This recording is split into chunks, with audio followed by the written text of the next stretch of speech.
आज क्योंकि इतनी बड़ी खबर इस इंटरव्यू से निकली है और आप हमारे साथ जुड़े हैं, मैं सोच रही थी सबसे पहले शुरुआत आप ही से करूंगी क्योंकि मैं बिहार में हूं। और सोचिए कि प्रधानमंत्री ने अर्नब गोस्वामी को जो इंटरव्यू दिया उसमें क्या कहा है। जो जमीन लेकर नौकरी देने का जो घोटाला जिसमें जांच चल रही है उसमें प्रधानमंत्री ने कहा कि वो विचार कर रहे हैं कि कैसे ये जमीनें लौटाई जा सके, उस पे वो सलाह ले रहे हैं। आप सोचिए कि ये कितनी बड़ी खबर बनेगी। और क्योंकि प्रधानमंत्री बार बार कहते हैं और इस इंटरव्यू में भी उन्होंने कहा कि जो धन लोगों से लूटा है उसे वापस लौटाने का उद्देश्य है। अजय जी।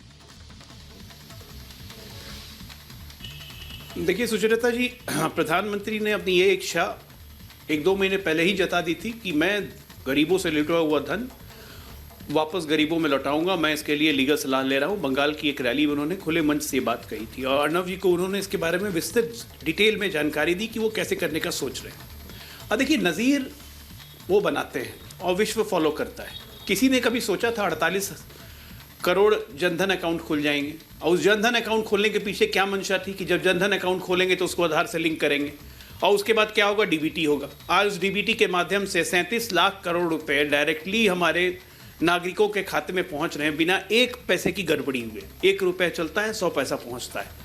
तो उसी तरह ये सोच भी अगर होगी तो विश्व में पहली बार होगा कि भ्रष्टाचार का पैसा वापस उन लोगों को जिनके पास ट्रेल मिलती है उनको लौटाया जाएगा। और निश्चित तौर पर मुझे लगता है कि पूरा विश्व, देश ही नहीं पूरा विश्व इसका स्वागत करेगा। एक अपने में एक नई योजना होगी और मुझे कोई आश्चर्य नहीं होगा कि अगर हमारे यहाँ ये योजना सक्सेसफुली इम्प्लीमेंट हो गई तो विश्व के अन्य देश भी फॉलो करेंगे।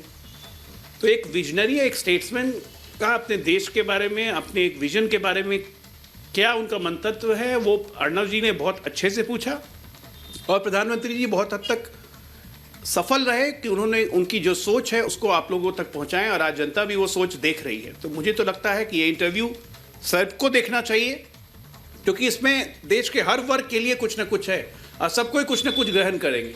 और एक जो बहुत स्ट्रांग मैसेज है कि भारत अब पुराना भारत नहीं रहा, भारत बदल गया है।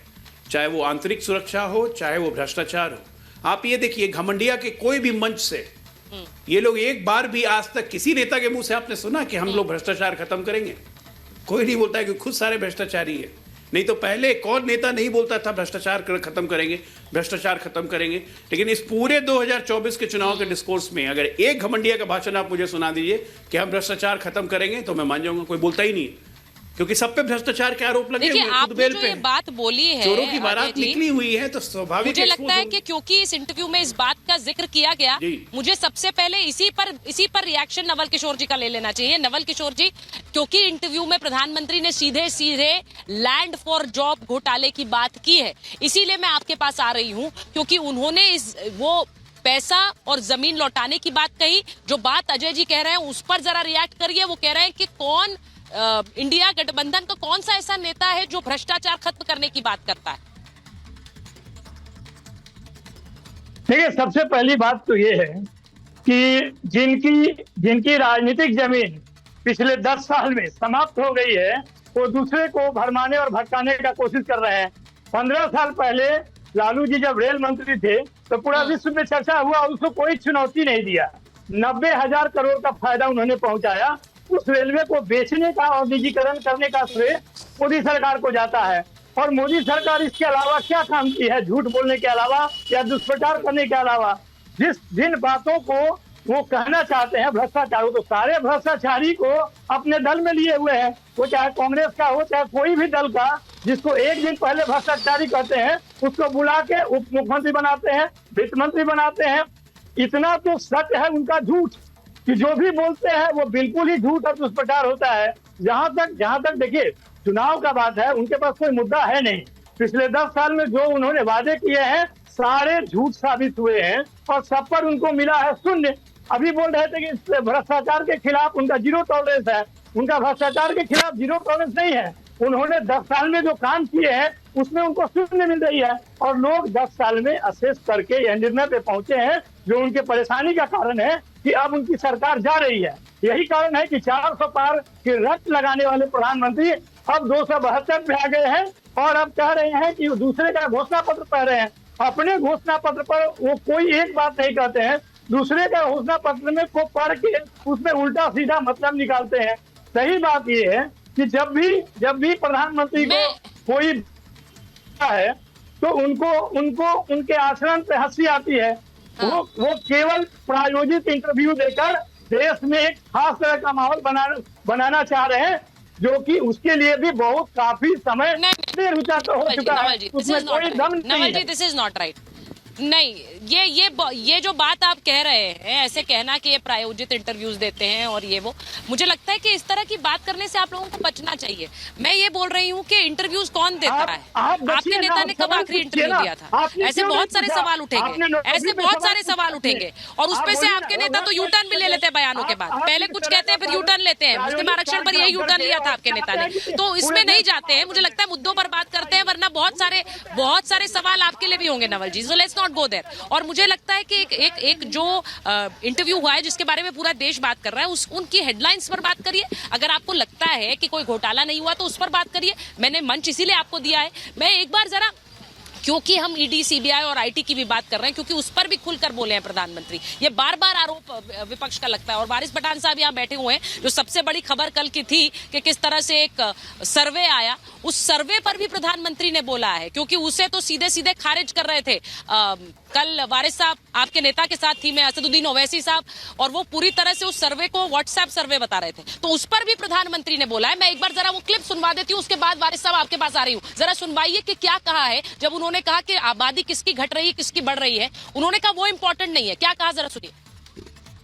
आपकी इकोनॉमिक एडवाइजरी काउंसिल ने एक रिपोर्ट दी, कहा गया पूरे दक्षिण एशिया में सबसे ज्यादा मेजॉरिटी के पॉपुलेशन कम हुई है भारत में, और माइनॉरिटीज इन डेंजर की बात कही जाती है। क्या ये आपके छवि अटैक करने की कोशिश है? नंबर ऑफ हिंदू कम होना वो मुद्दा नहीं होती। एक महान कल्चर जो सर्वसमावेशक है, जो एक प्रकार से भविष्य में दुनिया को संतुलित रखने का कैटलिक एजेंट बन सकता है। अगर वो कम हो जाएगा, वो एकदम माइक्रो माइनॉरिटी हो जाएगा, तो वो इन्फ्लुएंस ही नहीं कर पाएगा। आज दुनिया के लिए चिंता ये होनी चाहिए कि इस महान परंपरा, उदार चरित्र जो वसुदेव कुटुंबकम मानने वाला है, उनकी संख्या बढ़े कैसे? अब अगर वारिस साहब आपने सुना होगा, वो ये कह रहे हैं किसकी संख्या बढ़ रही है, किसकी घट रही है, मुद्दा ये नहीं है। मुद्दा ये है कि एक सर्वसमावेशी जो एक पद्धति है, जो एक सनातन और हिंदू पद्धति है, उसकी संस्कृति अगर लुप्त होने लगे तो वो एक चिंता का विषय, और वो सबके लिए चिंता का विषय होना चाहिए, सिर्फ भारतीयों के लिए नहीं। वो ये कह रहे हैं। आपको उसमें कोई आपत्ति? ये प्रधानमंत्री की कथनी और करनी में जमीन आसमान का फर्क है सुचरिता जी। मैं तो पूछना चाहूँगा अर्नब गोस्वामी जी से कि आपने 100 मिनट का इंटरव्यू लिया प्रधानमंत्री का, आपको प्रधानमंत्री को एक और सवाल करना चाहिए था कि प्रधानमंत्री जी, आप तो बात करते हैं सबका साथ, सबका विकास, सबका विश्वास की, मगर अब ज़मीनी स्तर के ऊपर तो ये टोटल जुमला निकलता है। आपके नेता, आपके लीडर, आप खुद बार बार मुसलमानों के खिलाफ जहर उगलते आपके नेता। आपके नेताओं को मुसलमानों से इतनी नफरत क्यों है? देश का अहम हिस्सा है, आज़ादी की जंग, आज़ादी में हमने हमारी जानें गंवाई है, मगर आप मंच से खड़े होकर मुसलमानों को घुसपैठिया बोलते हो, फिर आप बोलते हो 6-6 अर्नब ने ये सवाल भी किया है, और वो आपके जैसे नेताओं के लिए किया है, जो बार बार ये कहते हैं कि देखिए कितनी नफरत है, आपके लिए ही किया है। तो वो भी सुनवा दूंगी, लेकिन आप पहले अपनी बात कंप्लीट कर लीजिए। हाँ, मुझसे पहले सुचरिता जी 3 जन ने बात की, आपने, मैंने देखा एक को भी बीच में आपने टोका नहीं। मुझे आपने टोका, अब आपने टोका है तो कोई वांदा नहीं। नहीं, मैं सिर्फ आपको बता रही हूँ, आपको भी टोक नहीं रही हूँ। आप प्लीज कंप्लीट करें बात। कंटिन्यू करूंगा, मेरी बात खत्म हो जाए, उसके बाद आप मुझे पूरा संक्षेप में 10-15 मिनट समझा सकते। मैं जरा आपको मेरी बात रखना चाहता हूँ सुचरिता जी। अभी मोदी जी के नेता स्टेजों से खड़े होकर बयानबाजी देते हैं कि 15 मिनट नहीं, 10 मिनट नहीं, 15 सेकंड हमको दे दो, हम सबको ख़त्म कर देंगे। मोदी जी खामोश क्यों बैठे थे? कल अर्नब ने सवाल करना था कि आपके नेता तो देश के अंदर अराजकता का माहौल फैलाने की कोशिश कर रहे हैं, कम्युनल डिसहार्मनी की बात कर रहे हैं, एक समुदाय के खिलाफ बात करके देश में हेटरेट फैलाने की बात कर रहे हैं। तो हेट स्पीच है, इसके खिलाफ मोदी जी आप कोई एक्शन लेंगे कि नहीं? सवाल नहीं किया, ना कोई FIR उनके ऊपर हुआ, ना इलेक्शन कमिश्नर जो चुनाव लड़ा रहा है उन्होंने उस बात का संज्ञान लेते हुए कोई FIR किया। हमारी सबकी मांग है कि उनके खिलाफ FIR होना ही चाहिए। क्या हम पूछना चाहते हैं, क्या करना चाहते थे बीजेपी के नेता? 15 सेकंड के लिए पुलिस को हटा के क्या तमाम लोगों का नरसंहार कर देते, गोली मार देते, गैस चेंबर में डालते? क्या कर देने वाले थे? और हम लोग क्या बच्चे हैं? हमारे मुंह में भी जुबान है। हम तो संविधान के दायरे में रह के कोड ऑफ कंडक्ट का पालन करते हुए अपनी बात रखते हैं, लेकिन हम हमारी जुबान खोलेंगे तो हमारी जुबान की आतिशबाजी का मुकाबला लोग नहीं कर सकते। हमको भी आता है बोलना, ज़बरदस्त बोलना आता है हम लोग को, मगर हम वातावरण नहीं खराब करना चाहते हैं। हम तो कायदे कानून का पालन करते हैं। तो क्यों बीजेपी के नेता कायदे कानून के विरुद्ध जाके ये काम कर रहे? तो प्रधानमंत्री को ये सवाल होने चाहिए थे।